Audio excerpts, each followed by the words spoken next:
Ok. Bonjour à tous. Absolument désolé pour ce retard. Indépendant de ma volonté, bien entendu, Zoom ne semble pas vouloir répondre à mes injonctions. Voilà. Nous sommes donc réunis pour cette table ronde autour de la question de savoir s'il est encore possible de débattre dans un monde peuplé de réseaux sociaux. Et pour parler de cette question, nous avons invité Valérie Baudouin. Valérie Baudouin est directrice d'études à l'École des hautes études, au Centre d'études des mouvements sociaux. Elle était auparavant chercheuse au Centre de recherche d'Orange sur les usages des technologies. Et puis, elle a été professeure à Télécom Paris, dans le département sciences économiques et sociales. C'est une spécialiste des usages numériques, des usages du numérique et des transformations de l'espace en ligne. Second invité, Pierre-Benoît Joly, qui est directeur de recherche à l'INRAE désormais, ex-directeur du LISIS, ingénieur agricole, docteur en économie et en sociologie, donc l'homme pluridisciplinaire par excellence. Il est spécialiste d'économie et de sociologie de l'innovation. Il a rempli de nombreuses fonctions au sein de l'INRAE et d'autres institutions. Il est aujourd'hui président du Centre Occitanie-Toulouse de l'INRAE. Il travaille depuis assez longtemps maintenant sur la maîtrise sociale des dynamiques de construction des savoirs et de production des innovations. À partir d'études variées sur les interactions entre sciences, démocratie et marché, il analyse les transformations contemporaines de l'espace public de la science et les nouveaux modes de gouvernance de l'innovation et des risques. À ce titre, il a été confronté très largement à la question de la démocratie participative sur toutes ces questions. Voilà. Je vais être brève dans mon introduction pour essayer de rattraper le temps perdu. Ce que nous voyons depuis quelques années, c'est le développement et l'accélération de formes d'expression citoyenne sur des problèmes qui ne parviennent pas à s'exprimer dans les catégories partisanes de la démocratie représentative. Elle se manifeste à travers des associations, l'investissement de rue, le développement d'événements innovants, spectaculaires, mobilisateurs, festifs. Pensons à l'action sur le sida avec ACT UP il y a déjà maintenant très longtemps, mais aussi des événements comme le Téléthon, tous ces mouvements sur les inégalités et la question de la finance, avec Occupy Wall Street par exemple, les grèves scolaires et les marches sur le climat plus récemment autour du mouvement initié par Greta Thunberg, les nuits debout, les gilets jaunes, etc. Bref, toutes sortes d'expressions qui ne passent pas par l'expression partisane ou syndicale.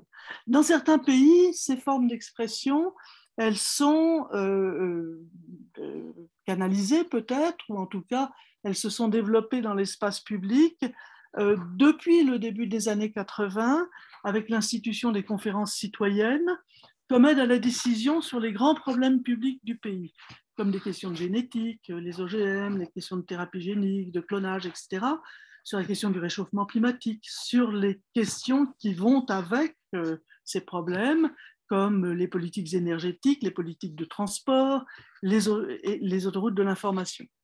En France, on a vu assez peu, de façon largement publicisée, des événements de cette nature, de conférences citoyennes, par exemple, même si au cours des dernières années, la presse en fait état ces derniers jours d'ailleurs, même si ces dernières années, on a vu se multiplier des initiatives en ce sens,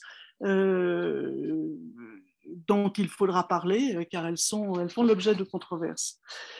En tout état de cause, depuis une vingtaine d'années maintenant, il existe, ont été mis en place des dispositifs de cette nature qui, avec un succès inégal, ont essayé de traiter des questions qui concernent justement les OGM, les nanotechnologies, l'enfouissement des déchets radioactifs, et plus récemment, donc avec la conférence citoyenne sur le climat, initiée par Emmanuel Macron, la question du réchauffement climatique. Donc, ce que l'on constate à travers ces mouvements, c'est que démocratie participative ne parvient plus à elle seule, en tout cas, à servir de source de légitimité à l'action publique. Cette question-là, elle est posée depuis longtemps. Dominique Rousseau, récent auteur d'un ouvrage sur la démocratie continue, commence à parler de la démocratie continue au début des années 90, donc ça n'est pas une affaire récente. Pierre Ozan-Vallon, qui est probablement un des auteurs les plus cités dans le domaine, travaille depuis fort longtemps sur la contre-démocratie, le bon gouvernement, la société des égaux, etc. Tous ces auteurs et tous les autres qui ont publié pas mal sur ces sujets, dont Pierre-Benoît Joly d'ailleurs, conduisent à poser la question de savoir si ces dispositifs ce sont des compléments ou si ce sont des substituts aux dispositifs de la démocratie représentative. Face à cela, on voit se développer depuis aussi une vingtaine d'années, Valérie, ces réseaux sociaux qui viennent faire intrusion dans l'ordre des choses, que ce soit l'ordre de la démocratie participative ou que ce soit l'ordre tel qu'institué par ces dispositifs de conférences citoyennes ou que ce soit l'ordre de la démocratie représentative. Ces réseaux sociaux ont pour vocation, se donnent pour vocation une expression très directe, très foisonnante, non contrôlée de problèmes de personnes qui souhaitent les importer sur la place publique. Ce foisonnement d'initiatives c'est un foisonnement d'une société qui se pense dans l'horizontalité, pour reprendre un terme qui a été beaucoup question lors des précédentes élections présidentielles. Ce sont des initiatives qui émergent de façon décentralisée à partir d'un acteur ou de plusieurs acteurs, et elles suscitent le débat public, elles l'accompagnent, elles le perturbent à travers rumeurs, fake news, désinformation, désordre de l'information, pourrait-on dire. Donc, la question qui se pose, c'est en quoi est-ce que ces réseaux sociaux peuvent être considérés comme participants de cette démocratie participative et en quoi elles enrichissent, elles perturbent, elles animent le débat démocratique et jusqu'à quel point peuvent-elles le faire ou... Donc, je vais poser deux séries de questions pour une dizaine de minutes à chaque fois, à chacun des deux intervenants. À Pierre-Benoît Joly, de façon comme on peut l'imaginer, à partir des nombreux travaux que tu as menés pour étudier des opérations participatives dans divers domaines technoscientifiques, d'ailleurs pour étudier, mais aussi pour monter ces dispositifs, en être partie prenante, être pris à partie en tant que partie prenante de ces dispositifs, éventuellement. Je pense à l'affaire des nanotechnologies à Grenoble, justement, mais également sur les vignes OGM, sur la vache folle, sur l'enfouissement des déchets radioactifs. Est-ce que tu peux nous rappeler d'où viennent ces démarches, pourquoi, quand, dans quel pays elles se formalisent, sur quelles thématiques, comment elles s'articulent aux mouvements sociaux, qui les met en place, à quoi ressemblent ces dispositifs dans les faits? Est-ce qu'on peut les utiliser sur n'importe quel sujet? À quel moment d'un processus de décision sont-elles vertueuses? À quel moment sont-elles au contraire vicieuses, si j'ose dire? Et que faire de leurs préconisations? Autant de questions sur lesquelles tu as une bonne dizaine de minutes pour intervenir, après quoi je demanderai à Valérie de nous informer sur ces réseaux sociaux comme outil d'expression et d'influence. Merci. Merci beaucoup, Catherine. Merci pour cette riche introduction qui pose vraiment le débat de façon très complète. Bon, on regrette d'être par Zoom et pas en présence, mais ça facilite quand même, Catherine, hein, quand on n'y arrive pas. Voilà, donc bonjour à toutes et à tous. Hein. Donc, je vais commencer en fait par un peu l'origine en fait des conférences de citoyens en France. Certains se souviennent peut-être que la première conférence de citoyens qui a été organisée en France l'a été en 1998 et sur les OGM. Et c'était un format assez particulier euh, puisque c'est à la demande du gouvernement Jospin que l'OPEX, l'Office parlementaire d'évaluation des choix scientifiques et technologiques, a pris en charge cette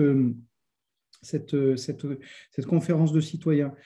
Et je me souviens, donc, cette opération a été très portée par le député Jean-Yves Le Déaut, qui a été très longtemps président de l'Office. Et je me souviens, dans l'introduction de la partie publique de cette conférence, d'un discours, d'un appel vibrant en fait au renouveau de la démocratie représentative. Hein. Donc, on est bien là-dedans et le DO, dans son élan, disant que ce type de formule venait vraiment comme un antidote extrêmement précieux pour soigner en fait la crise de la démocratie représentative. Alors, d'où viennent ces conférences? D'où vient cette formule qu'on appelle dans la littérature souvent les mini-publics? Je vais dire pourquoi. Donc, en gros, ça vient de l'Europe du Nord. Hein. Les conférences de citoyens, c'est inventé au Danemark. La première organisée en 1985, excuse-moi, par l'Office technologique danois, donc le Danish Board of Technology, qui était alors rattaché au Parlement danois. Quand le gouvernement Jospin décide d'importer la formule, en fait, évidemment, en France, on la rebaptise et on ne va pas parler de conférence de consensus, on va parler de conférence de citoyens, parce que le consensus en France, c'est pas génial. Donc, on pourra revenir effectivement sur ces traits un peu institutionnels et culturels. Et puis parce que, et je pense qu'un élément très important, on voit toute l'importance de la contribution à l'enrichissement de la citoyenneté qui est potentiellement portée par ce type d'initiative. Alors, ce qui est particulier avec les conférences de citoyens et donc les conférences de consensus, c'est que c'est un dispositif qui a été utilisé dans de très nombreux publics, hein, donc qui circule très très bien. Et l'une des raisons pour lesquelles il circule très bien, c'est qu'il fait l'objet en fait d'un protocole qui est particulièrement codifié. Alors je ne vais pas le dire en détail, mais c'est important en fait de comprendre un peu de quoi il s'agit. Donc au cœur d'une conférence de citoyens, il y a deux éléments. Il y a tout d'abord un comité de pilotage. Et ce comité de pilotage, en fait, il est constitué à la fois d'experts du domaine. Et on fait attention à ce que les experts du domaine représentent la pluralité des opinions, des points de vue, des connaissances. Donc, la pluralité est au cœur du dispositif et c'est porté par le comité de pilotage et puis des experts du processus aussi. Donc, c'est cette combinaison de deux types d'expertise qui permet un pilotage. Ensuite, il y a ce qu'on appelle le panel de citoyens qui, dans la formule initiale, est un panel de taille assez réduite de façon à ce que les conditions de délibération soient faciles. Et donc, à l'époque, on était sur 15 à 20 membres du panel qui sont choisis pour alors, ce n'est pas représentatif, mais c'est quand même une espèce de représentation de la diversité de la population. Donc, les âges, les sexes, les CSP, les origines géographiques, etc. Et évidemment, les critères de diversité peuvent varier un peu selon les sujets. Ce qui est très important, c'est qu'en fait, on ne débat pas à vide, donc il y a tout un processus de formation. Et la formation, elle est conçue selon des règles qui sont assez établies, donc de façon à éclairer les citoyens membres de ce panel de la pluralité en fait des points de vue sur le sujet. Donc, par exemple, sur OGM, on voudra entendre autant des pros que des anti et toutes les formes de pros et d'anti. Et donc, suite à plusieurs week-ends de formation, et c'est assez intensif, et ce qui est tout à fait saisissant, c'est chaque fois en fait la très très forte implication des citoyens. Eh bien, il y a une conférence en public, donc avec des tables rondes composées d'experts qui représentent, qui sont choisis en fait selon des principes pluralité du contradictoire. Et donc, les experts sont questionnés par les membres du panel qui ont choisi à la fois les thématiques et les experts. Et puis ensuite, il y a une nuit folle où les membres du panel rédigent leurs recommandations qui sont rendues aux commanditaires. Alors, je vais arrêter là et puis on reviendra sur certaines questions. Mais ce qui est intéressant, en fait, c'est qu'avec ce dispositif, on construit une figure qui est la figure du citoyen ordinaire. Et le citoyen ordinaire, il se caractérise par le fait qu'a priori, il ne connaît rien au sujet, enfin, comme il a les connaissances des concitoyens, mais pas du tout des experts. Et il est choisi parce qu'il n'est pas partie prenante, il n'est pas engagé dans le problème. Donc, il y a une certaine idée de neutralité ou de voile d'ignorance, hein, si on parle comme rôle. C'est donc, on s'est beaucoup intéressé au type d'expertise en fait des profanes, hein, pour ainsi dire. Qu'est-ce que c'est effectivement? Donc il y a tout un débat. Est-ce que finalement c'est une page blanche et c'est finalement et les experts font, les citoyens font du répète Jacot à partir de ce qu'on leur a dit dans les séances de formation. Donc, enfin voilà, je passe très vite, mais c'est pas le cas. Donc, il y a toute une série de questions tout à fait intéressantes sur l'identité qui est créée par le dispositif.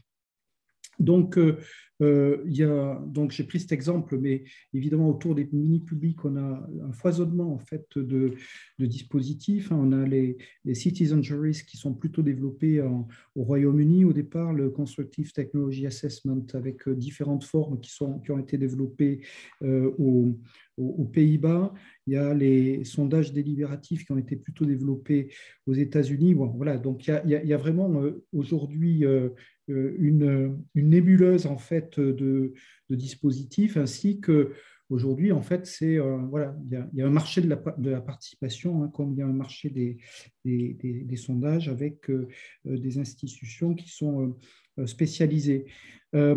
Dans tous les cas, en fait, le pari, c'est vraiment un pari d'enrichir la démocratie représentative par la participation et la délibération, avec l'idée qu'avec ces dispositifs, on enrichit, on a des connaissances qui sont plus robustes parce qu'elles ont fait l'objet de procédures contradictoires en public, elles ont été mises à l'épreuve, elles ont été construites de façon plus pluraliste. Il y a l'idée qu'il y a une amélioration des conditions d'appropriation des décisions parce qu'effectivement, elles ont été co-construites avec les citoyens concernés, et puis un approfondissement de la citoyenneté. Toute la question, en fait, et je vais m'arrêter là pour de vrai, c'est en fait, les interactions entre ces mini-publics et les publics en général. Et je trouve de ce point de vue, l'exemple de la Convention citoyenne pour le climat que tu mentionnais, Catherine, est intéressante parce que, en fait, ce qu'on voit, c'est que qu'on passe de 15 à 150 citoyens, ça ne fait pas la différence. C'est toujours un mini-public. Ce qui fait la différence, c'est lorsque ce type de dispositif a des effets de résonance dans l'espace public via les médias traditionnels, via les réseaux sociaux, des effets de reprise dans d'autres arènes qui font qu'il y a vraiment un moment particulier, on fait événement, et cet événement, effectivement, permet éventuellement d'avoir une influence sur le débat public. Ça, c'est vraiment quelque chose qui est très important. Et moi, je dirais, la Convention citoyenne sur le climat, on peut en discuter, mais c'est assez réussi de ce point de vue. Ensuite, il y a les interactions entre ces mini-publics et les mouvements sociaux. Donc, enfin voilà, je vais vite là-dessus, mais on peut considérer, je reviendrai peut-être dans la seconde partie des échanges, mais que ces mini-publics et donc ces initiatives peuvent être conçues comme des moyens de contourner les mobilisations sociales par la création, en fait, d'une autre forme de représentation des publics qui vise à avoir une plus grande légitimité que celle des mouvements sociaux. Et donc, enfin voilà, donc sur tous les sujets que j'ai travaillés, ça a été quelque chose d'assez central. Et puis, les interactions avec la démocratie représentative et la décision publique. Et pour le dire très vite, pour moi, c'est vraiment un complément. Ça ne doit pas court-circuiter la démocratie représentative. Mais évidemment, et sans entrer dans les détails de la Convention citoyenne pour le climat, en fait, on voit bien toutes les difficultés, surtout quand on n'a pas de rite institutionnel, on n'a pas d'institutionnalisation des pratiques et que ce type de mini-public reste un objet en fait politique non identifié. Merci Pierre-Benoît pour ces développements qui déjà nous renseignent de façon assez approfondie sur ce que sont ces conférences, ce qu'est cette démocratie participative, ce qu'elle souhaite être et la façon dont elle s'est développée à travers, en Europe du Nord d'abord, mais dont elle s'implante dans un pays comme la France. Alors, les conférences, la démocratie participative, on y reviendra d'ailleurs, c'est une forme ordonnée. On voit à travers ce que tu nous racontes qu'il y a des procédures de constitution, de représentation, de formation avant qu'une conférence n'en vienne à délibérer et à faire des propositions. Il s'agit de profanes, tu nous l'as dit, et ils sont choisis, sélectionnés en tant que profanes également. Alors ces profanes, il y en a partout. Nous sommes tous des profanes sur toutes sortes de choses, la plupart des choses. Et ces profanes, ils s'expriment aussi à travers d'autres canaux que nous connaissons bien, qui ont vraiment envahi notre vie quotidienne, qui sont les profanes qui s'expriment sur les réseaux sociaux à titre individuel ou collectif et qui essayent également, à leur manière, d'imposer leurs questions à l'agenda public avec des succès très inégaux et sur la base de modes de constitution de l'information qui n'ont, on comprend tout de suite, rien à voir avec les processus mis en œuvre par les conférences citoyennes, par exemple. C'est là que Valérie intervient pour nous rappeler quelles sont les caractéristiques propres de ces outils que sont les réseaux sociaux, en principe hautement démocratiques, puisqu'ils sont ouverts à tous, que tous les locuteurs sont égaux devant ces réseaux sociaux, qu'ils sont tous autodéterminés, que le coût financier d'entrer sur les réseaux est faible, voire nul, que le coût d'apprentissage semble assez faible, que l'expression est instantanée, bref, tout ce que le rêve d'une démocratie d'agora pouvait inventer. Alors la question évidemment qu'on se pose à ce sujet, et avant de s'intéresser à la relation entre le travail produit par les réseaux sociaux et le travail produit par les formes ordonnées de la démocratie participative, la question qu'on se pose, c'est quelle est la distance entre l'idée qu'on se fait de cette démocratie des réseaux et la façon dont ils se structurent effectivement. Comment s'articulent-ils aux réseaux sociaux, aux mouvements sociaux? Comment construisent-ils leur influence? Qui sont les acteurs privilégiés de ces réseaux? De quel poids effectif pèsent-ils dans l'imposition des thématiques de l'agenda public? Valérie, c'est à vous. Merci Catherine pour cette introduction très stimulante. Peut-être qu'on peut commencer, mais vous l'avez déjà un petit peu fait, par rappeler un peu les origines de l'Internet et les utopies qui ont porté la création de l'Internet. Et commencer par rappeler que d'un côté, on avait déjà des technologies qui permettaient les relations à deux. Ça a commencé par la lettre, puis le télégramme, le téléphone. Donc, on avait déjà des technologies qui permettaient à distance d'échanger à deux. Et de l'autre côté, depuis l'histoire de la presse, de la radio, de la télévision, on avait aussi des technologies qui permettaient la communication d'une entité vers une masse d'auditeurs, spectateurs, donc ce qu'on appelle les médias de masse ou le broadcast.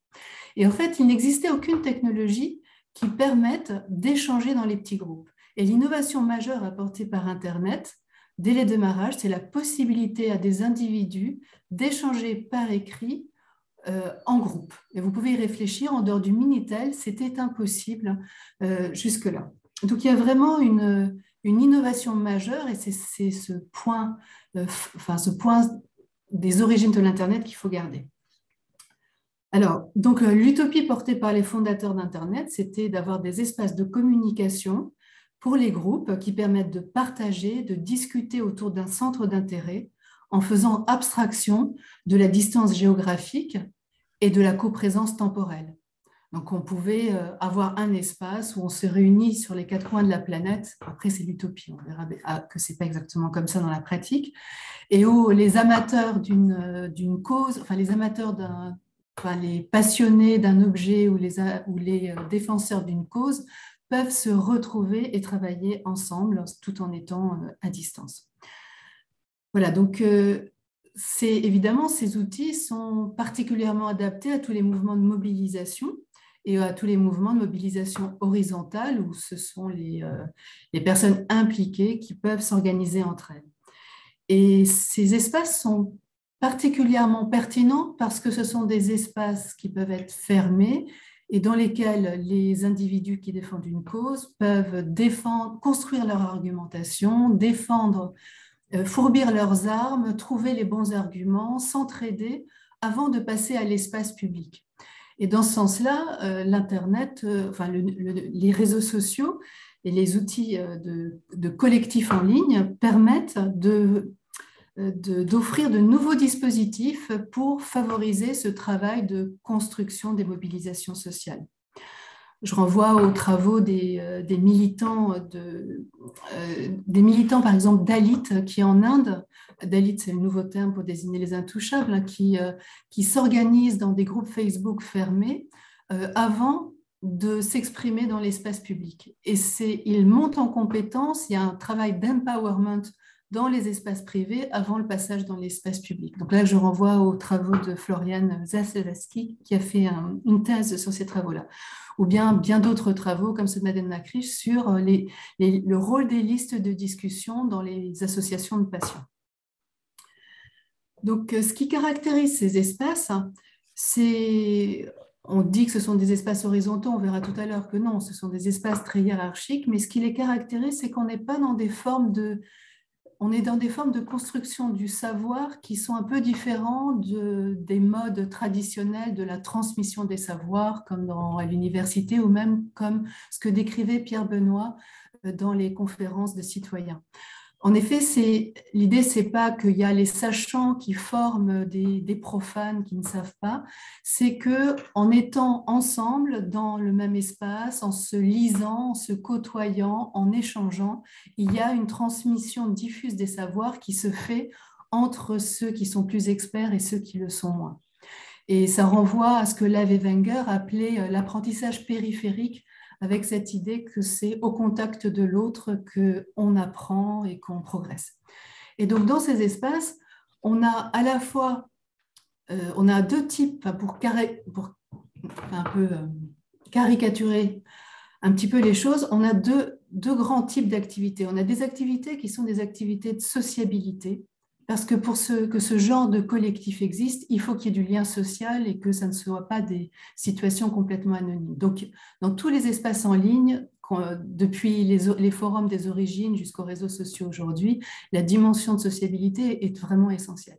Et le deuxième, c'est tout ce qui porte autour des savoirs et des connaissances. Et là, on a deux sous-catégories. On a des moments de transmission de savoir, en particulier des experts vers les profanes. Donc, pour les savoirs qui sont bien établis, eh bien, il y a ceux qui savent, qui transmettent de façon spontanée dans leur entourage. Et de l'autre, et là, c'est la partie la plus intéressante, c'est des lieux où se constituent des savoirs. Et là, c'est le collectif qui, par le débat, par l'échange, vraiment par l'échange d'arguments et de discussions, où s'élaborent de nouvelles représentations de l'objet et donc de nouvelles façons de penser la mobilisation et de l'organiser. Alors, il y a un point il y a un point qui est vraiment important, c'est que On n'a pas le monde en ligne et le monde hors ligne, ça, je pense que c'est à peu près acquis partout. On a des articulations très fortes entre ce qui se passe dans les espaces en ligne et ce qui se passe dans les mouvements hors ligne. Et donc, là, on n'a pas une espèce de sphère autonome de mobilisation qui se passerait exclusivement en ligne. C'est toujours articulé avec des mouvements hors ligne. Et ça, c'est un point essentiel que tous les travaux ont confirmé. L'idée d'une sphère sociale autonome ne tient vraiment pas la route.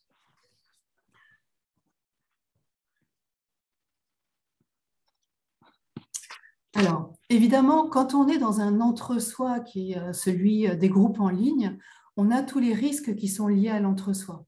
Et les risques qu'on peut observer aujourd'hui, qui sont des risques de fermeture et des risques qui sont liés à qui reprennent tous les travaux qui ont été faits en psychologie sociale sur la dynamique de groupe, qui font qu'à l'intérieur d'un groupe, il y a toujours une préférence pour le consensus et que s'il n'y a pas une attention très forte au maintien de la possibilité d'exprimer des points de vue alternatifs, très souvent, un groupe peut se refermer vers des positions plus radicales et moins ouvertes à la discussion. Donc ça, c'est un phénomène qui n'est pas lié au numérique, qui est lié au fonctionnement humain en général. Le fait qu'il y ait une préférence pour le consensus dans les groupes et que dès qu'on met un groupe, il se constitue en opposition à l'extérieur, dans un eux, nous. Donc ça a été largement documenté par toutes les sciences sociales. C'est des phénomènes que l'on retrouve aussi en ligne, mais qui font partie qui sont déjà à l'œuvre dans ces espaces, qui sont aussi à l'œuvre dans ces espaces-là. Et enfin, juste pour revenir sur cette idée d'absence de barrière à l'entrée dans les espaces en ligne, qui a été beaucoup avancée dans les premières années de l'Internet. Là aussi, tous les travaux ont montré qu'il y avait de très, très fortes barrières à l'entrée dans ces espaces en ligne, quels qu'ils soient, et que entrer dans un groupe, ça veut dire le plus souvent être validé par les autres membres du groupe. Il y a de plus en plus de groupes où il faut effectivement montrer patte blanche avant d'être admis. Il y a beaucoup de groupes où il y a des procédures très subtiles pour ne pas accepter les nouveaux entrants. La première étant de ne pas répondre. Donc, on a des espaces qui sont extrêmement procéduralisés alors qu'on avait l'impression que c'était de l'auto-organisation. Donc, il y a plein de procédures qui se mettent en place pour contrôler et organiser qui intervient et qui n'intervient pas. Et puis, ce qu'ont montré aussi quasiment tous les travaux, c'est que dès qu'il y a des collectifs en ligne, il y a des hiérarchies très fortes qui se mettent en place avec des statuts différenciés entre les participants et le plus souvent une élite ou une techno-élite qui est en charge, qui fait l'essentiel de l'activité au sein du groupe. Voilà, et donc ça remet en question l'idéologie des origines et je vais m'arrêter là pour cette première partie. Merci beaucoup Valérie. Alors, ces introductions, cette introduction qui nous montre que les réseaux sociaux sont beaucoup moins désordonnés que ce que l'on pourrait en penser a priori, même si tout de même, il y a les groupes qui se construisent et qui construisent leur ordre, mais il y a aussi les réseaux en tant qu'outils de diffusion de savoir, d'information, de non-information, et donc en tant que outils qui sont susceptibles d'introduire, de construire des représentations du monde qui ne sont pas nécessairement conformes à l'idée qu'on se fait des conditions du débat démocratique. On voit bien que dans un cas comme dans l'autre, ces mondes qui sont assez distants l'un de l'autre ont une même, si on les considère du point de vue de leur contribution au débat démocratique, reposent sur une hypothèse qu'on pourrait appeler une hypothèse habermasienne, c'est-à-dire l'hypothèse d'un monde dans lequel des individus désintéressés, mais rationnels, approchent des controverses qui les opposent, de façon à trouver des voies et moyens de sortir des difficultés qu'ils vivent en commun. Faut-il, par exemple, reconstruire des centrales nucléaires en raison, certains diront oui absolument, problème climatique, problème de pollution, etc. Enfin, d'autres diront danger et problème de pollution d'une autre nature, par exemple. Donc, une confrontation habermasienne, c'est une confrontation dans laquelle des êtres raisonnables, agissant en tant des êtres issus de la représentation du débat démocratique de Condorcet, par exemple, vont trouver des solutions aux dilemmes sociaux qui les traversent.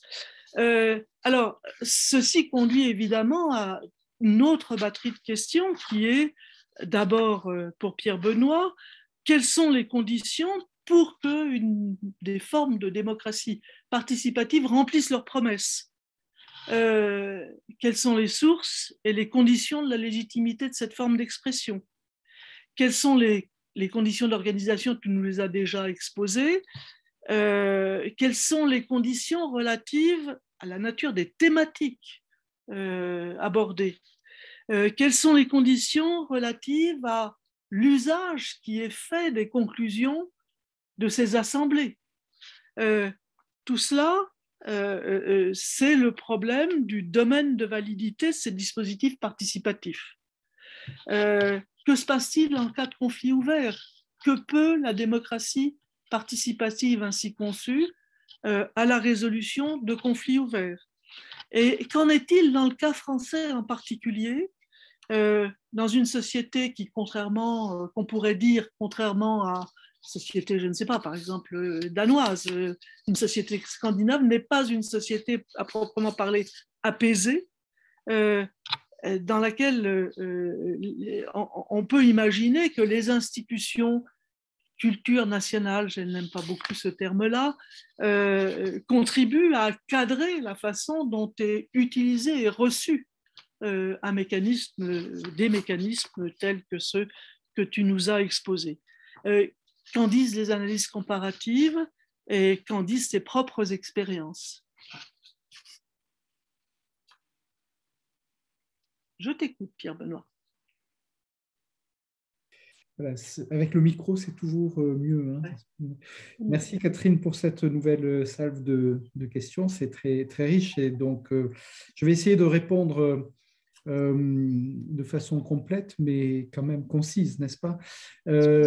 Donc, sur les conditions procédurales, ben, on a vu en fait que, avec l'exemple de la conférence de citoyens, en fait, il y a beaucoup de travail beaucoup de travaux sur les procédures. Hein, et donc, je ne vais pas reprendre en détail, mais vraiment, l'idée, c'est de définir des conditions d'une délibération pluraliste et informé.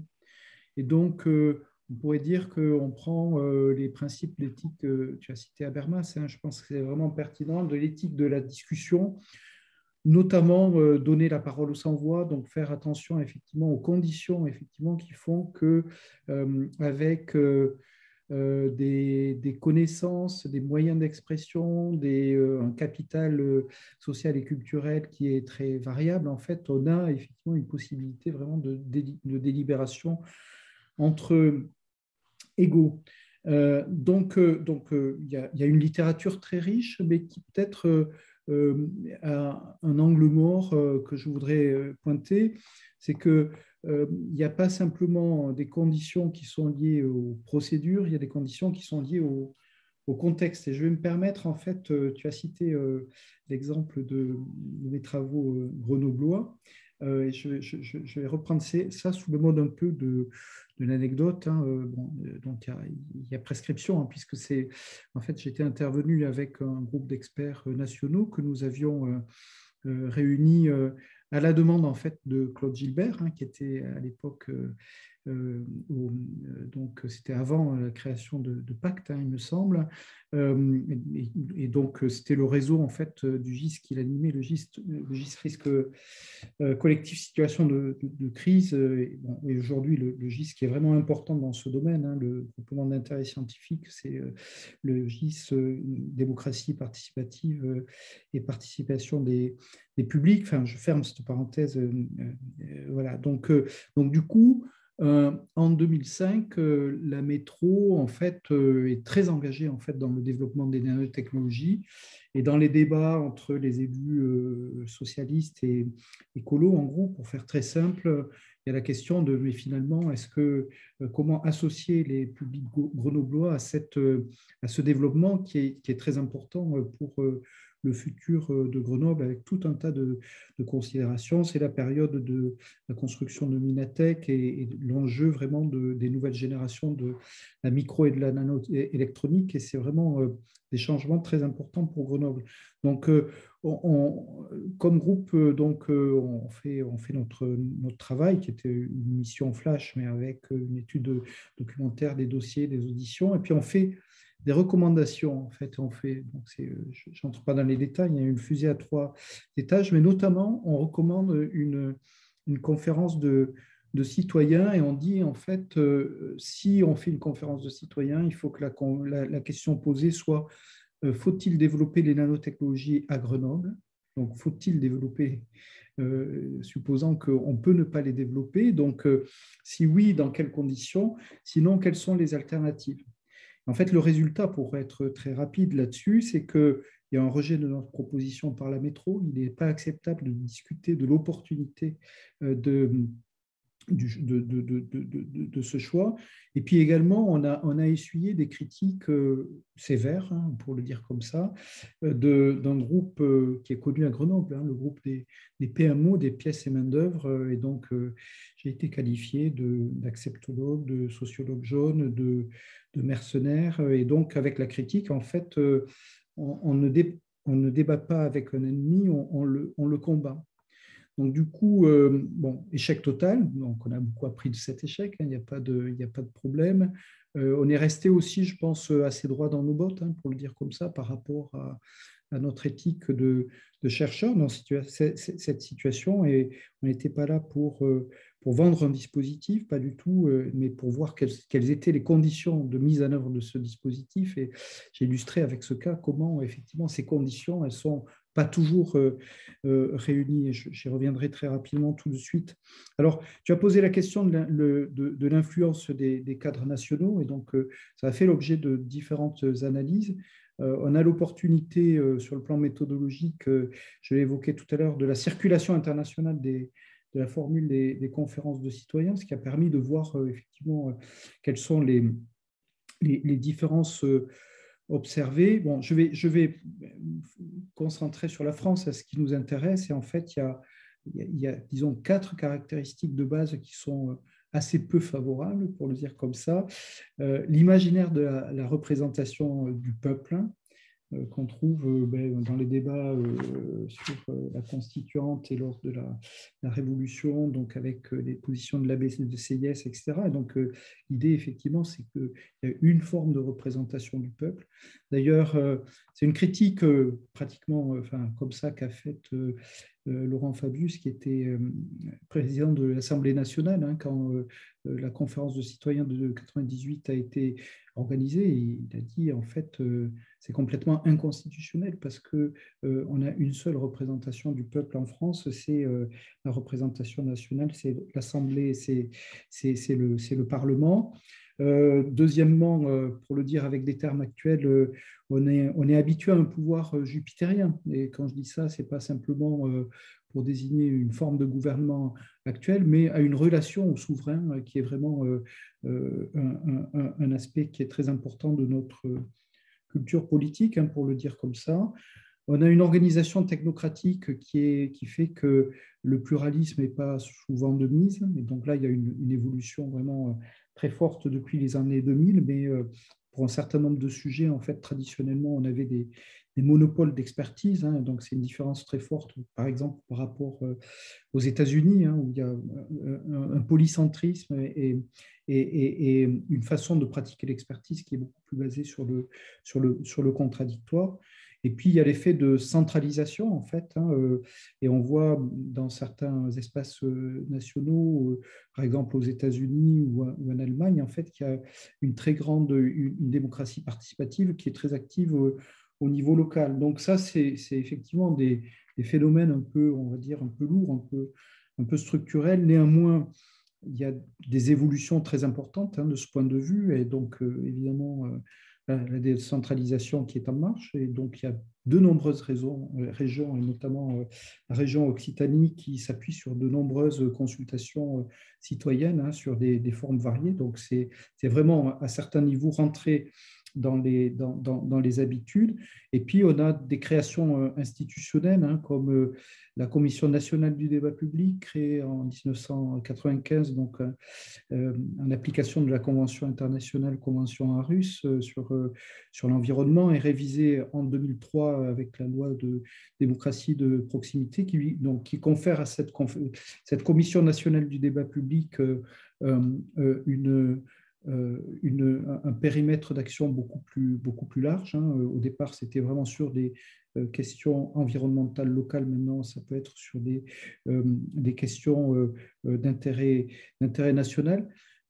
Par parenthèse, en fait, le modèle de la CNDP, au départ, ce n'est pas du tout le modèle de la conférence de citoyens, c'est plutôt le modèle de bureau des enquêtes sur l'environnement du Québec, et où on a en fait une pièce qui se joue en fait, donc des assemblées délibératives qui circulent dans les différents sites. Donc c'est comme une pièce de théâtre qu'on rejouerait en fait en différents endroits. Alors bon, il y a eu beaucoup d'innovations. Hein, voilà. Et puis le CESE, en fait, le Comité éthique, social et environnemental, dont depuis une dizaine d'années, on le redynamise avec cette idée que le CESE, pour le dire comme notre président, est le centre des conventions citoyennes. Hein. Donc, du coup, il y a un investissement institutionnel qui fait que ces phénomènes un peu structurels qui mettaient la France en difficulté, et nous, les premiers travaux, en fait,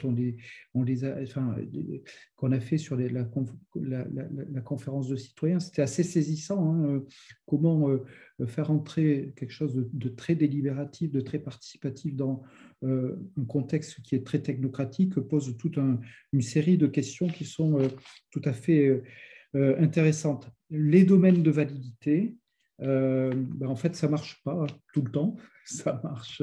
Enfin, voilà, donc c'est une belle idée. Moi, c'est une idée à laquelle je tiens beaucoup, mais l'expérience montre que ça marche plus ou moins selon les contextes. Alors, je dirais il y a 3 dimensions. Je les ai un peu évoquées avec mon exemple grenoblois. Hein. Donc, il y a la question de savoir si on est dans des controverses, des sujets qui sont encore ouverts, où il y a beaucoup de désaccords, ou des conflits qui sont cristallisés, et où on a des positions qui sont établies, qui sont assez figées, et où la capacité des acteurs, en fait, à entrer dans ce débat, en fait, ces formes d'intercompréhension, où on est capable pour ainsi dire, de se mettre à la place de l'autre, et on a une aptitude à réviser des préférences, à changer son opinion sur des sujets. Évidemment, quand on a des conflits qui sont déjà très cristallisés, cette capacité, elle est très faible. Et donc, du coup, on crée quelque chose qui est tout à fait artificiel et qui a assez peu de prise sur le monde social. Le deuxième élément, c'est un élément est-ce que les carottes sont cuites ou non? C'est-à-dire, est-ce que la décision est prise et puis on organise le débat ou non? Et donc, avec ça, il y a donc la caractérisation de la décision. Donc, est-ce qu'on est sur des problèmes divisibles ou indivisibles, pour le dire comme Hirschman, c'est-à-dire des problèmes où où on est sur oui-non, et dans ce cas-là, c'est difficile effectivement de faire progresser le sujet avec ce type de dispositif, ou des problèmes où il y a une marge de négociation, et ce n'est pas plus ou moins, hein, mais c'est peut-être l'imaginer différemment de ce que sont les options au départ. Et donc, du coup, selon qu'on est selon la configuration des problèmes, évidemment, c'est plus ou moins possible. Également, lié à cela, il y a la question de la réversibilité, en fait. Est-ce qu'on est dans un processus où finalement il y a une détermination d'une trajectoire et très, très, très peu de possibilités de changer cette trajectoire, ou bien effectivement, est-ce que les choses sont très ouvertes? Donc, j'exprime ces caractéristiques décisionnelles de différentes façons, mais ça renvoie elles renvoient toutes à cette même dimension, qui est quand même très différente de la première dimension, controverse ou conflit. Puis il y a peut-être une troisième dimension, c'est la taille du problème. Est-ce qu'on est sur des problèmes globaux, ou est-ce qu'on est sur des problèmes locaux? Alors, mes collègues Catherine et Raphaël Larère disent en fait, pour pouvoir délibérer, en fait, il faut que les acteurs puissent se mettre autour de la table. Alors, c'est une expression, mais c'est dire effectivement qu'il y a des contraintes qui sont des contraintes de taille de problème. Et de ce point de vue, en fait, je trouve que la convention, encore une fois, la convention citoyenne sur le climat, dont on parlait tout à l'heure, elle est intéressante si on la compare en fait à une autre initiative sur le climat, qui était en fait de faire des conférences de citoyens en simultané sur le climat dans une centaine de pays. Si on regarde en fait l'impact des deux initiatives, hein, en termes d'effets médiatiques, en termes d'effets sur les débats publics, en termes également de décisions, même s'il y a beaucoup de critiques, mais il y a quand même sur les 149 propositions des citoyens, il y en a quand même qui sont, voilà, peut-être pas les 146 auxquels s'est engagé l'Élysée, mais un bon nombre qui sont suivis des faits, alors que dans l'initiative mondiale dont je parlais tout à l'heure, en fait, qui était portée par le Danish Board of Technology, en fait, hein, qui essayait de renouveler ces formules, en fait, on est sur quelque chose qui est complètement offshore et complètement détaché, effectivement, de la vie politique et du monde social. Voilà, donc en première réponse, un peu longue, ce que je voulais indiquer, donc, pour répondre à cette salle de questions très riche.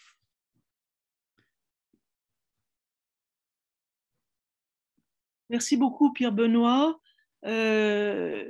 Donc, j'entends dans ce que tu dis que la France n'est pas vraiment un pays très propice à la délibération habermasienne, mais que nous faisons des progrès, nous apprenons.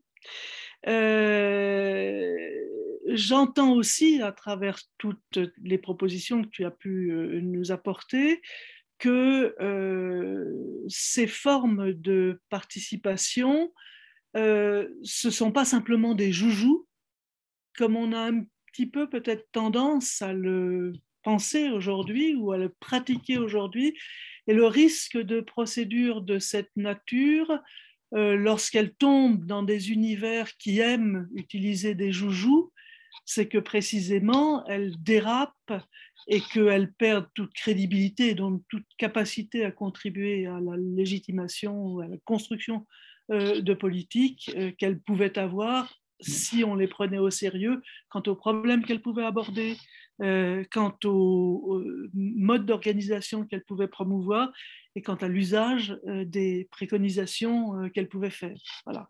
Donc, nous ne sommes pas en France dans ce monde habermasien, nous ne sommes pas dans le monde des réseaux sociaux sur le terrain international, non plus dans un monde habermasien. J'en veux pour preuve simplement le très dur travail qui est confié à des modérateurs sur un certain nombre de réseaux sociaux qui doivent faire face à des bordées d'horreur qui, d'ailleurs, dit-on, ne sont pas très bonnes pour leur santé mentale.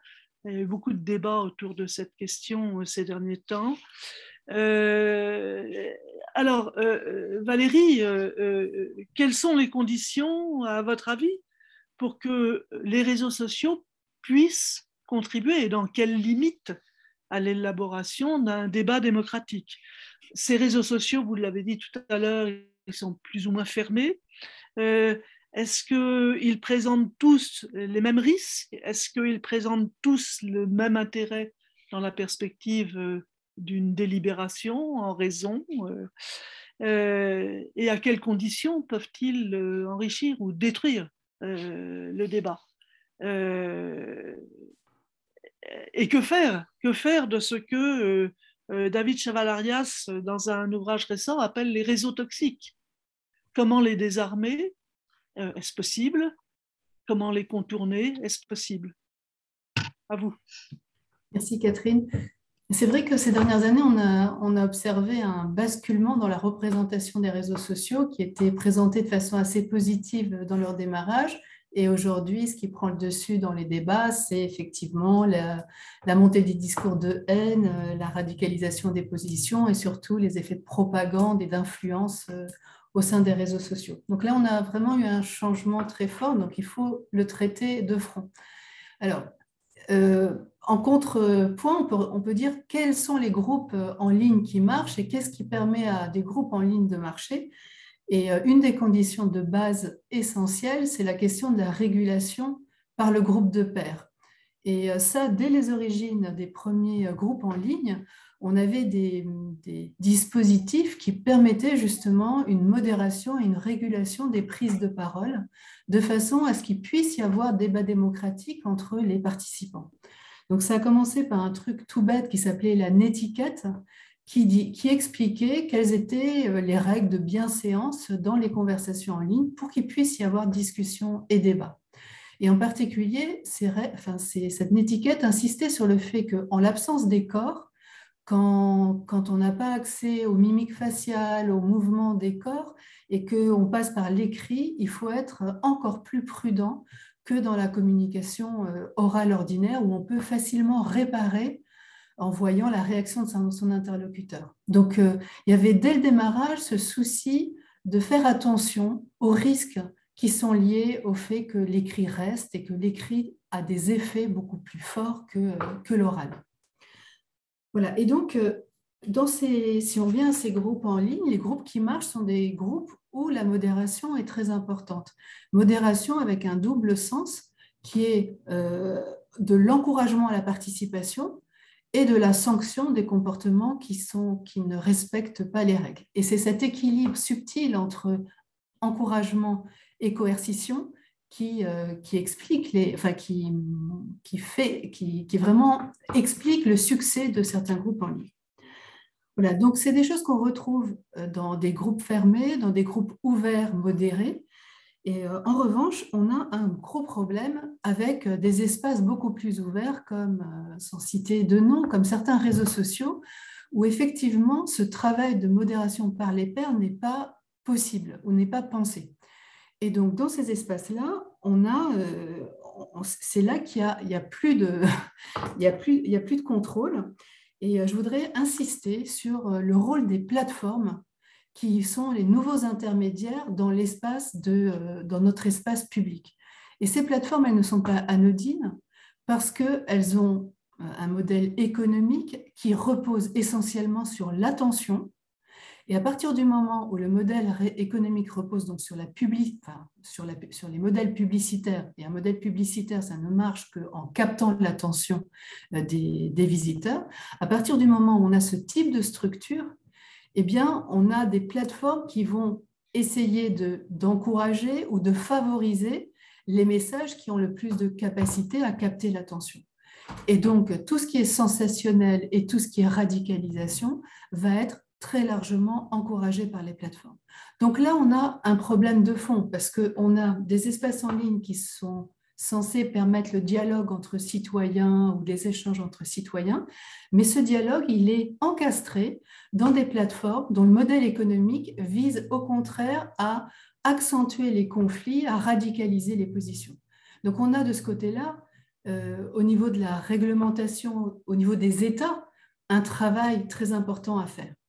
Alors, évidemment, vu tous les scandales qui ont eu lieu ces dernières années, les grands acteurs des réseaux sociaux s'en sont préoccupés et essayent de trouver des solutions. Alors que jusque-là, la ligne de défense a été pendant très longtemps « Oh là là, nous, on est simplement des tuyaux, le contenu, ce n'est pas notre sujet ». Mais ils sont maintenant responsables des contenus et donc ils mettent en place des solutions. Et donc, il y a deux types de solutions qui sont proposées. La première dont parlait Catherine tout à l'heure, c'est d'inventer des fermes, et je choisis volontairement ce terme de ferme, des fermes d'humains qui passent leur temps à essayer de contrôler les contenus. Et donc, ils sont confrontés à la lie de nos sociétés et qui sont confrontés à des contenus épouvantables. Et de toute façon, c'est un métier impossible à faire, donc c'est un puits sans fond. Et de l'autre côté, il y a cette idée qu'on va inventer des automates grâce à l'intelligence artificielle qui vont être capables de repérer automatiquement les déviations, enfin les propos qui ne respectent pas la loi, etc. Et donc, il y a une espèce de confiance démesurée dans la capacité des algorithmes à être capables d'identifier des discours de haine, des discours racistes, etc. Et on le sait parfaitement, les mouvements racistes ont une capacité à inventer des langages codés à base d'images, de termes incompréhensibles pour les profanes, qui font que, de toute façon, les techniques que cherchent à mettre en place les plateformes sont vouées à ne pas avoir du mal à fonctionner. Voilà, donc c'est quand même très, très compliqué. On peut rajouter à ça que si on regarde les efforts des réseaux sociaux, les efforts sont très, très inégalement répartis sur la planète. Donc, par exemple, les propos racistes, antisémites, les propos sont bien plutôt pas trop mal identifiés aux États-Unis, dans les pays européens où les législations sont très fortes. En revanche, j'ai un étudiant qui travaille sur les conflits en Éthiopie. Et là-bas, le niveau de haine des discours a atteint des niveaux insoutenables et il n'y a strictement aucun travail de modération fait par les plateformes. Donc, on a une fracture numérique en plus du côté de la régulation très, très forte suivant les situations économiques des pays. Voilà. Alors, donc là, la solution n'est clairement, la solution, est-ce qu'elle peut uniquement reposer sur la régulation? Ça, il faudrait qu'on en débatte entre nous.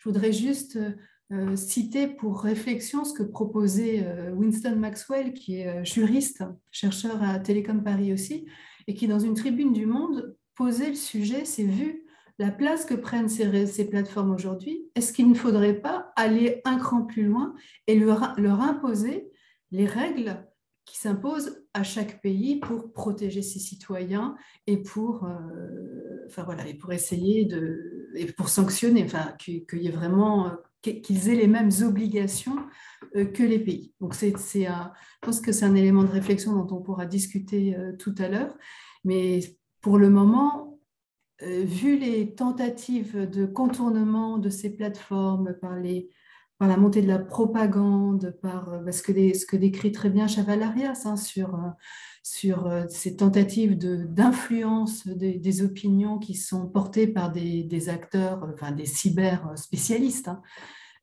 C'est clair que la régulation par les humains à bas niveau, elle n'est pas possible en l'état. Voilà pour le moment. Merci beaucoup Valérie. Donc une conclusion qui n'est pas très optimiste, si je comprends bien.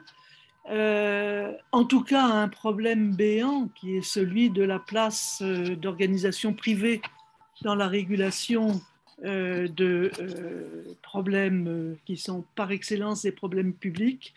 Donc effectivement, l'idée qu'il faudrait imposer à ces plateformes à minima les mêmes règles de respect de l'individu, etc., que celles qui sont imposées aux États est une voie dans laquelle, qui mériterait d'être creusée et qui certainement l'est d'ailleurs en ce moment.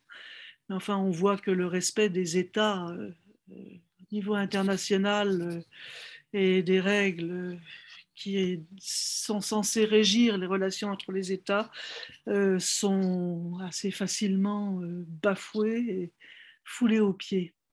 Voilà, merci à tous les deux pour cette introduction. C'est toujours une introduction parce qu'il faudrait derrière, et peut-être les questions vont-elles nous y conduire, il faudrait derrière s'interroger de façon beaucoup plus fine sur cette interface entre le travail de la démocratie représentative, de la démocratie participative et le jeu des réseaux à travers tout cela. Mais comme à l'impossible, nul n'est tenu, nous allons laisser aux auditeurs, s'ils le désirent, la possibilité d'apporter leurs questions sur l'une des deux dimensions du problème que nous avons évoqué ou sur l'interface entre ces deux dimensions. Voilà, la place est ouverte. Je ne vois pas mention de questions sur mon ordinateur, donc on attend un petit moment.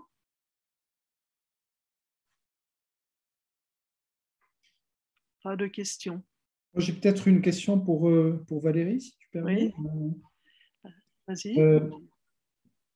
J'ai une hésitation en fait sur sur l'influence des réseaux sociaux entre deux phénomènes qui sont un peu contradictoires. Il y a le phénomène recherche de consensus ou des biais de confirmation, avec le phénomène de constitution des bulles où on se retrouve entre personnes qui ont les mêmes opinions et donc on renforce ces opinions. Ceci d'autre part, et puis ce qu'on sait en fait en gros en sociologie de la réception. Alors, je ne sais pas s'il y a des travaux de sociologie de la réception, mais je ne les connais pas et donc la question porte un peu là-dessus. En tout cas, quand on pose des questions assez générales sur la confiance accordée à ceci, cela, en fait, les réseaux sociaux, ils sortent très bas. Ils sortent très, très bas, voilà, à peu près au niveau des partis politiques, hein, d'ailleurs. Voilà. Donc, du coup, est-ce que on peut faire l'hypothèse un peu à la Giddens, hein, qu'on a des acteurs qui sont des acteurs knowledge-able, donc qui ne sont pas des andouilles cultivées, mais qui ont une certaine réflexivité, et donc il y a une utilisation des réseaux sociaux en fait qui n'est pas, qu'il faut quand même interpréter avec prudence. Enfin voilà, donc c'est malgré effectivement les phénomènes que tu as décrits, hein, effectivement de faire de l'audience, et donc l'audience on l'a fait avec l'attention. Donc enfin voilà, pour moi il y a des contradictions. Je voudrais avoir ton avis là-dessus et savoir s'il y a des travaux un peu solides en sociologie de la réception.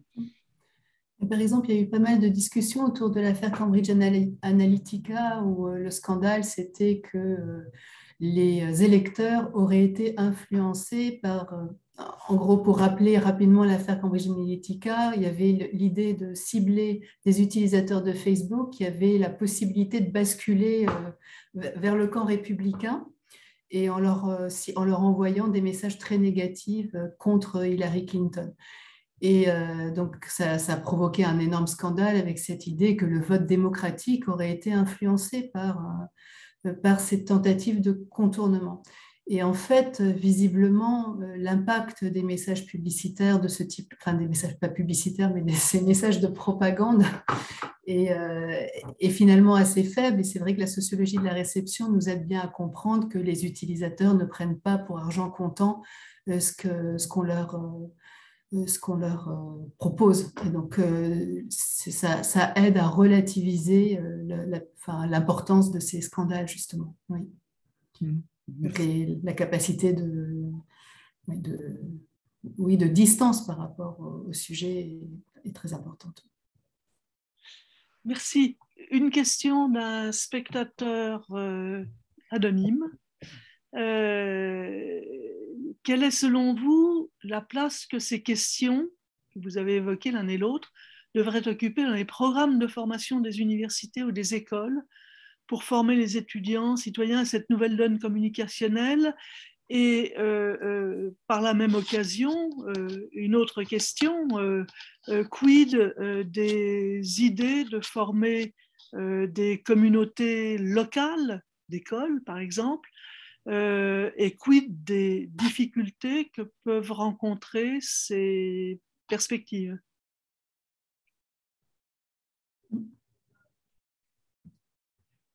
Valérie? Oui, je vais bien essayer sur la formation dans les écoles en parlant du cas des écoles d'ingénieurs, puisque c'est celui que je connaissais le mieux jusqu'à maintenant, si ça ne vous ennuie pas. C'est dans les écoles d'ingénieurs, il y a un penchant techno-push naturellement assez fort. Et souvent, les ingénieurs ont le sentiment que les technologies qu'ils proposent sont les mieux adaptées pour le bien-être des citoyens. Et les citoyens ne sont pas toujours d'accord. Et, et depuis les travaux de Latour, de Bruno Latour, qui remontent déjà à un certain temps, dans beaucoup d'écoles d'ingénieurs ont été introduits des enseignements de controverse, et c'est quasiment le cas dans une grosse partie des écoles d'ingénieurs en France, avec cette idée qu'on allait aider les élèves à comprendre que sur un même sujet, il peut y avoir plusieurs points de vue, et que chacun de ces points de vue a sa propre rationalité, sa propre justification, et que, en tout cas, il est important pour les jeunes ingénieurs de pouvoir comprendre le point de vue des autres, même s'ils sont en désaccord, et de pouvoir en débattre avec les autres. Voilà, et donc ces enseignements sont diffusés dans plusieurs écoles, et nous, ce qu'on avait fait avec Olivier Fournoux, un de mes collègues, c'est qu'on était allé un cran plus loin. On s'était dit, on va leur faire jouer des pièces de théâtre et en les amenant à incarner des positions et des arguments qui ne sont pas forcément les leurs. Et ça marchait très bien parce que les élèves, les étudiants, en incarnant un rôle, en défendant des arguments, même s'ils étaient en désaccord avec eux initialement, réussissaient à percevoir la logique et le sens que ça avait pour les acteurs. Et donc, ça les aidait à changer de position. Et on a fait ça pour des sujets de controverse scientifique, mais aussi pour la controverse autour du mariage, du mariage pour tous. Et dans le groupe d'étudiants, on avait des élèves qui étaient opposés au mariage pour tous, d'autres qui étaient extrêmement favorables. Et ils étaient venus dans le cours parce qu'ils avaient choisi ce module-là, parce que c'est un endroit où on pouvait débattre de façon posée, en avançant ses arguments et en les montrant et en les jouant sur scène. Et je pense qu'ils sont tous sortis de cette expérience avec une écoute plus attentive du point de vue de l'autre et puis plus de nuances aussi dans les positions. Voilà, donc moi je crois beaucoup à ces formes de pédagogie pour justement essayer de reconstruire du débat démocratique dans la sphère de l'école, enfin des études, de l'université, et puis après dans la sphère publique. Bruno Latour, en se déplaçant de l'école des mines à Sciences Po Paris, a emporté avec lui ce modèle de l'éducation, de l'analyse des controverses. Ça marche très très bien à Sciences Po Paris. Je ne sais pas si ce modèle a été utilisé dans les autres instituts d'études politiques français. Et par capillarité, si je puis dire, ce modèle s'est diffusé dans d'autres endroits. Je pense par exemple chez nous, à l'école des Ponts, enfin dans l'ensemble de ces établissements qui sont rassemblés à Paris-Est, sur la cité Descartes, on utilise également ce type d'outils. C'est en effet une bonne manière d'apprendre à débattre d'une manière à la fois passionnée, mais en même temps posée et respectueuse. C'est ça qui est très important. Ce qui renvoie à une autre question posée par... Juste Catherine, sur ce point, si tu permets, en fait, moi, je suis complètement d'accord avec cela et j'insisterai sur l'aspect pédagogie active, en fait, hein, c'est-à-dire mettre les étudiants en situation très active, alors d'enquête dans les analyses de controverses, enfin, moi je trouve une proposition qu'on pourrait faire, c'est jouer la démocratie participative dans nos institutions. de façon à en faire l'expérience et en voir les conditions, les pratiques, monter en compétences, etc. Et nos institutions, de ce point de vue, elles sont quand même, voilà, les marges de progrès sont importantes. Et je pense que sur le plan pédagogique, ça pourrait être vraiment intéressant. Alors peut-être à Sciences Po Grenoble, c'est déjà à l'œuvre, mais sur un certain nombre de questions, avoir vraiment une culture de la participation, ça pourrait effectivement changer beaucoup de choses. Tout à fait. Et alors, du coup, question d'un autre auditeur ou d'une autre auditrice, que pensez-vous de la régulation par le droit des échanges qui sortent des limites autorisées pour ce type de débat? En d'autres termes, ou bien vous acceptez de débattre dans les termes posés par les dispositifs, ou bien vous vous exposez à des mesures de rétorsion, si je comprends bien. Oui. Pardon. Non, vas-y. Vas-y. Non, en fait, je voudrais juste, en fait, c'est une réaction vraiment à brûle pour point, c'est d'être assez prudent par rapport à l'outil juridique. En fait, si on regarde des mobilisations récentes, en fait, on a souvent des phénomènes de désobéissance civile, en fait, et où on essaie de bouger les lignes par des actes qui sont juridiquement répréhensibles. Sur les OGM, en France, un gros champ de bataille, ça a été la destruction des essais. Et enfin, voilà, on a montré dans un papier avec Christophe Bonneuil et Claire Maris comment effectivement ces illégalités ont été créatrices de droits et créatrices vraiment. Voilà, donc du coup, quand on regarde un peu les phénomènes sur le long terme, on voit que c'est pas si évident en fait. Donc il faut être un peu prudent sur la capacité du droit d'abord à aborder ces problèmes parce que enfin, c'est un peu ce qu'a dit Valérie avec la façon dont on peut contourner des interdictions d'injures raciales, etc. On peut, voilà, donc le droit n'est pas omnipotent, mais également parce que en fait la façon de jouer avec le droit peut être à moyen et long terme, en fait, une façon de créer des alternatives qui, avec le recul du temps, peuvent être considérées comme intéressantes. Et ce que tu dis, en d'autres termes, c'est qu'un usage non raisonné du droit, qui s'appliquerait comme une technique de riposte, tout simplement, et non pas comme un outil susceptible d'usage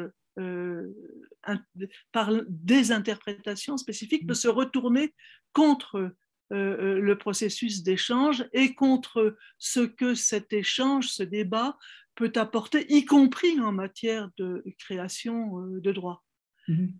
Donc, ce que tu dis, c'est que le droit n'est pas un outil, comment dire, un outil neutre. Le droit, c'est quelque chose qui doit être utilisé également en neutralité. C'est ce que je comprends. Oui, absolument. Donc, enfin, juste pour rebondir là-dessus et très rapidement, c'est une discussion qu'on a dans mon organisation, à INRAE, sur la façon dont les chercheurs peuvent s'exprimer en public. Et là-dessus, enfin, comment dire, on viole très vite le droit de la liberté de l'expression des chercheurs ou même l'obligation des chercheurs de passer en droit de réserve des fonctionnaires. Donc, il faut être très prudent et sur la façon dont, en créant des règles, on va avoir des usages en fait qui sont assez pervers. Enfin voilà, donc moi je suis plutôt effectivement un citoyen tout à fait partisan de l'état de droit, mais en la matière, je pense qu'il faut vraiment réfléchir. Valérie voulait dire quelque chose à ce sujet. Non, je suis entièrement d'accord. Voilà. Ok, bien. Alors, j'ai une autre question dont la réponse me paraît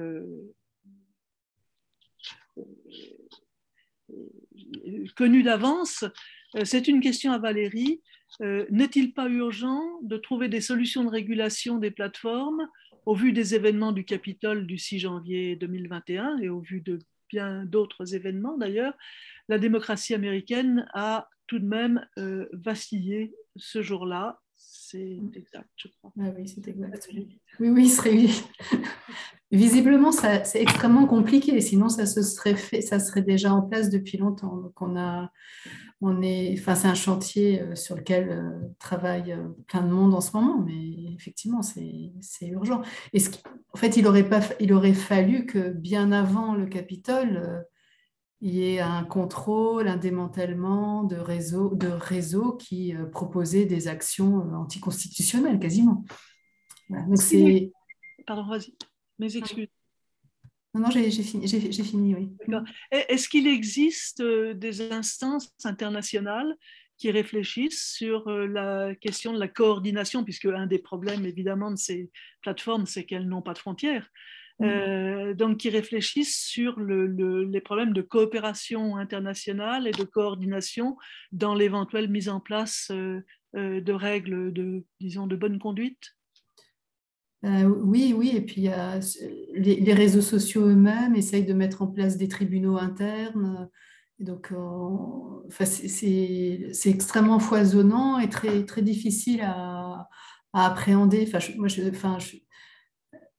exemple, il y a eu cette première tentative qui était de dire on va pouvoir contrôler les données parce on va obliger les plateformes à implanter les données personnelles dans chaque pays. Comme ça, la législation du pays va pouvoir agir dessus. Et puis finalement, c'est pas si simple que ça parce qu'il y a des copies qui sont quand même faites à l'étranger. Et donc, on sent bien que c'est bouillonnant en ce moment, mais la bonne voie pour réguler n'a pas encore été trouvée, clairement. Oui, mais le développement de tribunaux internes aux plateformes pose des problèmes d'une nature, comme les développements de régulation par les entreprises multinationales d'un certain nombre des problèmes qui les affrontent aux États également, mais aux individus. Et donc, il y a un problème d'articulation entre ces niveaux de réflexion sur la régulation. Oui. Pierre-Benoît, tu as quelque chose à dire là-dessus? Non, j'écoute avec intérêt. Alors, une remarque et une question. Les simulation games se développent très fortement, en effet, donc type analyse de controverse, tel que monté par Valérie ou d'autres. Mais ces jeux nécessitent un débat en présentiel. Il me semble plus facile de ne pas débattre, mais de camper sur ses opinions quand on n'est pas en face de la personne ou des personnes avec lesquelles on discute. Qu'en pensez-vous l'un et l'autre? Oui, je pense qu'on peut débattre intelligemment en ligne et ça demande un cadre de régulation ça demande de mettre en place un cadre de participation très clair avec un ensemble de consignes et de règles claires, mais c'est tout à fait possible aussi de le faire en ligne. Bien sûr, l'engagement des corps et la coprésence fait qu'il y a moins de radicalisation des positions quand on est face à l'autre, parce que l'autre vous renvoie immédiatement son point de vue. Mais il ne faudrait pas penser que c'est impossible de le faire en ligne, voilà. Même si les conditions sont meilleures en coprésence. Merci. Dans l'expérience que j'ai des mini-publics, et ça rejoint un élément qu'a avancé Valérie, en fait, on voit très bien qu'un groupe, quand il fait un travail sur une certaine période, en fait, a plutôt tendance en fait, à développer des points d'accord. Et donc, dans les dispositifs et le dispositif de conférence de citoyens, pour y revenir, en fait, contourne assez bien ce problème, c'est-à-dire que le désaccord n'est pas à développer au sein du groupe, il est à développer dans les interactions avec ceux qui sont qualifiés, en l'occurrence, comme les experts. Et il est vrai que même si ce n'est pas pensé comme ça, ce qui est vraiment saisissant, et je trouve que ça vaut le coup de regarder, il y a quelques documentaires qui ont été faits sur les conférences de citoyens. Ce qui est saisissant, c'est vraiment l'engagement qui est fait. Et cet engagement, à mon avis, il dépend quand même de la coprésence, en fait, de moments de convivialité, de moments d'échange, etc. Donc, je suis vraiment intéressé par ce que tu dis, Valérie, sur les possibilités, effectivement, par une régulation et une adaptation des échanges en ligne, mais je trouve, moi, l'expérience que j'ai en fait des mini-publics et de leur formation, c'est qu'il se passe quelque chose dans la création en fait d'un groupe, d'une identité. Et sur les conférences de citoyens, en fait, les membres du panel se revoient, ils échangent. Donc, il y a vraiment quelque chose qui est très fort, qui est créé entre les personnes qui participent. Mais c'est vraiment comme dans les bons groupes en ligne. Et ce que je trouve très intéressant dans ce que tu dis, Pierre-Benoît, c'est que le fait que c'est les experts qui viennent apporter du changement, d'autres points de vue, et qui évitent l'entre-soi et l'enfermement dans une seule position. Et ce que tu dis, c'est que aussi, c'est que un groupe se construit une identité commune et donc une capacité d'interagir à partir du moment où les acteurs acceptent d'y entrer. Le gros problème, c'est qui accepte, qui refuse et quelle est l'action de qui ne veut pas entrer. C'est probablement là que nos habitudes, je sais pas, nationales, locales, sont en cause. Oui, c'est ce que j'évoquais moi dans les échanges avec PMO, où là c'était juste les faire entrer dans un dispositif de série d'entretiens. Et donc ils ont refusé parce qu'ils considéraient effectivement que discuter avec nous, c'était discuter avec le diable, même pour ainsi dire. Mais ensuite, quand on voit effectivement comment des dispositifs de débat public ont été attaqués, hein, donc avec des empêchements de débattre en public, tout simplement. Hein. Moi, j'en ai fait l'expérience quand j'ai organisé des débats sur la biologie de synthèse, où on a eu les singes du futur qui ont complètement bloqué les débats avec des tactiques très efficaces, hein, vraiment très efficaces. Voilà, donc il y a des ressources. Voilà, donc du coup, effectivement, il faut. Et la difficulté qu'on a, c'est que leur opinion nous importe, en fait, si on organise des débats. Et donc, du coup, on est un peu bloqué, il y a un peu une impasse. Et donc, du coup, c'est vraiment une difficulté. Et donc, quand je disais, en fait, dans la validité de ces mini-publics, le fait que si on est dans des situations de conflit qui sont cristallisées, eh bien, en fait, les acteurs veulent pas de toute façon parce qu'ils considèrent que ils n'ont rien à attendre de ces dispositifs parce qu'ils n'acceptent pas effectivement l'éventualité qu'ils auront à réviser leurs préférences, changer leurs opinions, et ils considèrent que c'est juste de la manipulation. Et alors, en tant que, cette fois-ci, non pas scientifique, mais en tant qu'acteur dans un certain nombre de problèmes de résolution de conflits, tu en fais quoi de ces acteurs qui ne veulent pas entrer et pour des raisons qui sont les leurs et qui, après tout, ont aussi leur légitimité, tu en fais quoi pour les neutraliser, pour les contourner, pour les faire entrer, pour... Moi, dans l'expérience que j'ai eue, j'ai fait ce que j'ai pu pour les faire entrer.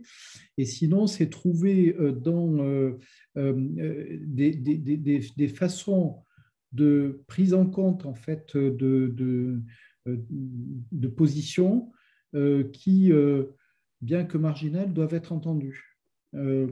Et donc, et là, c'est donc un complément des dispositifs, hein, où il faut, en tant que chercheur, quand on travaille sur ces dispositifs et dans une optique de recherche-intervention, en fait, donner quand même une place à cela, parce que sinon, on a quelque chose qui est tout à fait incomplet. Alors, ce qui ne veut pas dire que on fait la quadrature du cercle et on doit donc arriver à marier des choses qui sont momentanément au moins incompatibles, mais que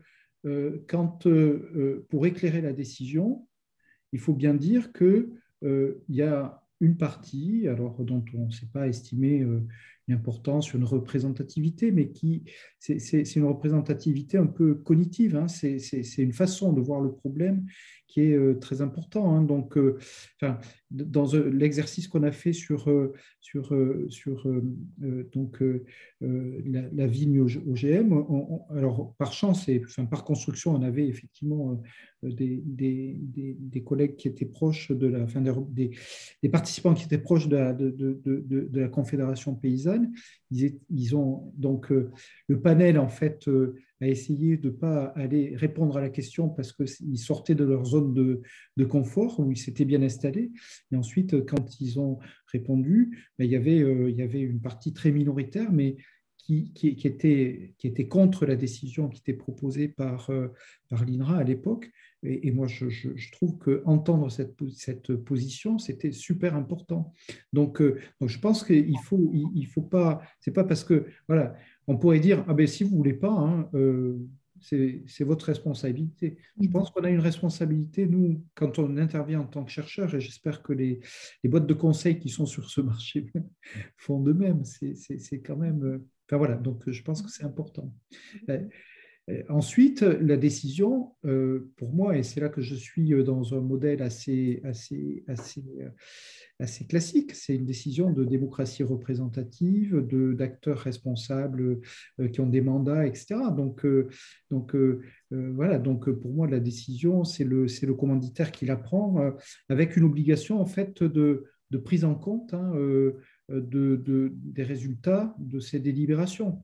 Mais ensuite, le panel qui est réuni par le hasard des circonstances, en fait, n'a pas de responsabilité décisionnelle. Donc, on ne peut pas lui transférer la décision. Par contre, il y a vraiment une obligation de prise en compte et de réponse. Valérie, des remarques sur ce point? Oui, c'est vrai que ça me rappelle un peu ce qu'on avait fait sur les controverses autour des pesticides. Et toujours avec Olivier Fournoux, on avait fait en sorte d'avoir des représentants de l'agriculture conventionnelle, bio, et on avait à peu près les représentants de toutes les entités pour dialoguer. Et à l'issue de on les avait fait travailler pendant 2 jours sur le sujet. Ils devaient créer une pièce de théâtre autour de ces sujets-là.